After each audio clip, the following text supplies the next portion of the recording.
لو نفسك ترفعي المناعة وتغسلي صدرك وتعالجي مشاكل ضيق التنفس اللي بتجيلك والكحة المزمنة، فالنهاردة معانا الكراوية هنعمل بها المشروب ده عشان نعالج مشكلة التنفس ونرفع المناعة ونعالج الكحة الحادة. فتعالوا بينا نشوفك ازاي الكراوية نعمل بها المشروب ده بإضافة 3 مكونات تانيين عشان نعالج التنفس. هنقول المكونات اللي معانا ونقول ايه وظيفتها للجهاز التنفسي وازاي نستخدم الوصفة وناخدها لمدة قد ايه. المكونات اللي معانا اول واحد هو الكمون. شوفوا شكله عشان لو انتوا جايين تشتروه تعرفوا شكله. ده الكمون الحب، كل اللي احنا نعوزه حبوب. دي الحبة السوداء او حبة البركة. التانيين بقى اللي في اكياس معانا كراوية، بصوا شكلها، نقرب جامد اهو. تمام، دي شكلها، انما ده الكمون. شكلهم قريبين اوي من بعض، حتى انا كاتبه عليها عشان ما انساهاش. بس هنا في ده الشمر، ده اسمه شمر. تمام، يبقى كده عرفتوا الاربع مكونات معانا.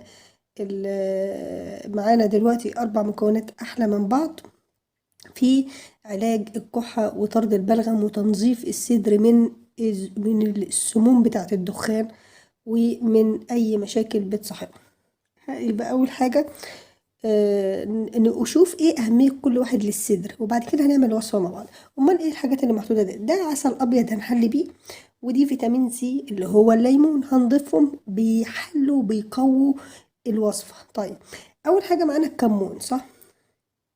الكمون اللي معانا هو كمون حصى. الكمون ليه وظيفة ان هو بيغسل لك الرئتين، بمعنى انك لو انت مسكت الرئتين بتوعك وغسلتيهم بره، هو الكمون بيعمل كده وهم موجودين جوه. ازاي؟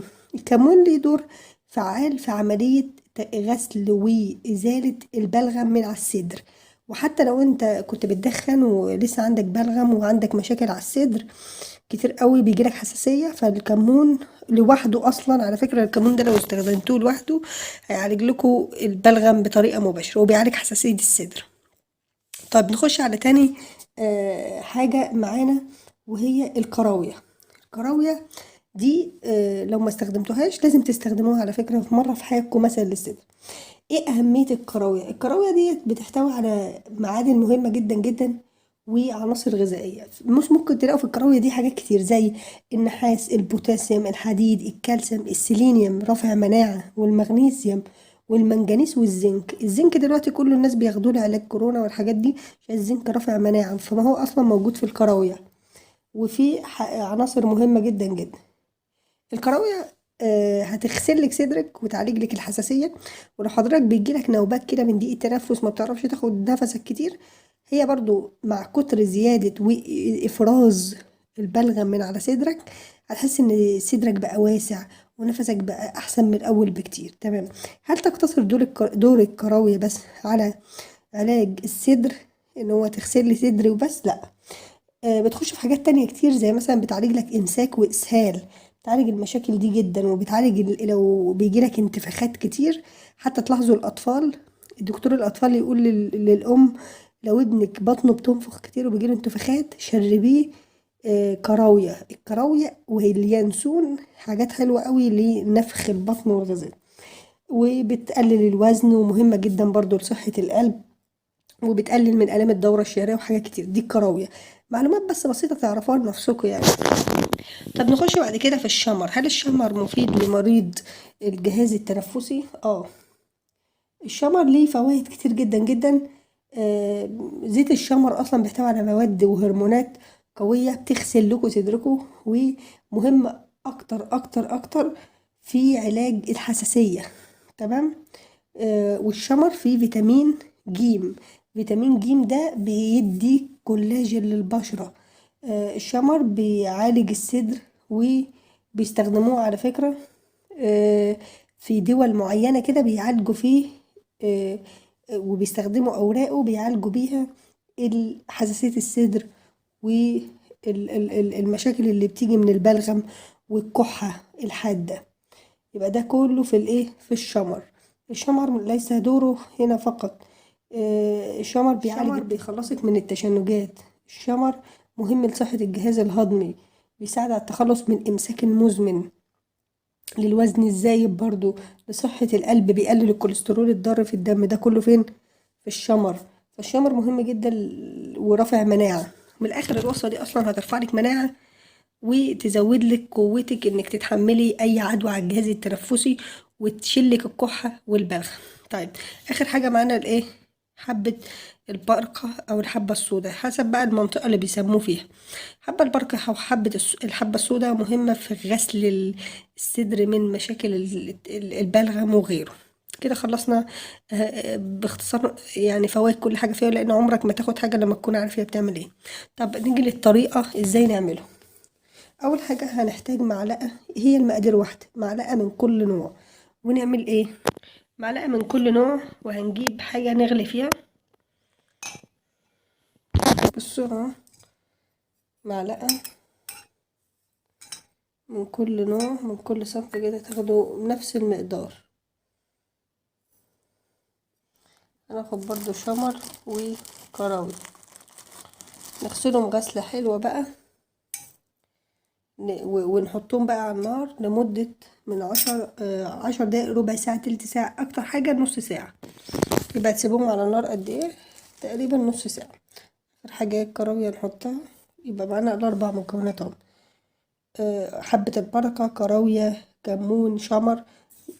ندخلهم كلهم مع بعض كده، ونبدأ بقى نحطهم على النار لمدة تلت ساعة أو نص ساعة، ونيجي نوريكم اللون بتاعهم بقى عامل ازاي والدنيا اتغيرت ازاي. بعد ما تغلوهم الأربع مكونات وتصفوهم، هيطلع معاكم المشروب ده. المشروب ده ناتج ان احنا سخنا الاربع مكونات على النار لمدة تلت ساعة نص ساعة، ونبدأ بقى نستخدمهم. هنستخدمهم ازاي؟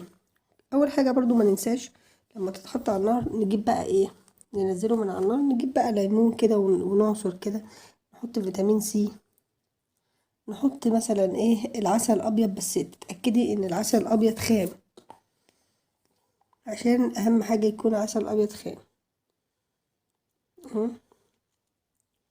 ما تكتريش عسل ابيض قوي عشان المكونات اللي معانا. العسل الابيض يا جماعه في الوصفه دي مهم جدا لرفع المناعه، وبيدخل برضو في على فكره للصدر، في ناس بياخدوه للصدر كده، برضو على الريق بياخدوا معلقه عسل عشان تنضف لهم صدرهم وتغسلهم من كل الكحه والبلغم وغيره. هي مهدئ اصلا، يعتبر العسل الابيض مهدئ شويه. طيب بعد كده نعمل ايه؟ ناخد الوصفه دي ازاي. الكوبايه دي بتشرب مرة واحدة في اليوم، عايزة تشربيها على الريق اشربيها، عايزة تشربيها في أي وقت تاني اشربيها.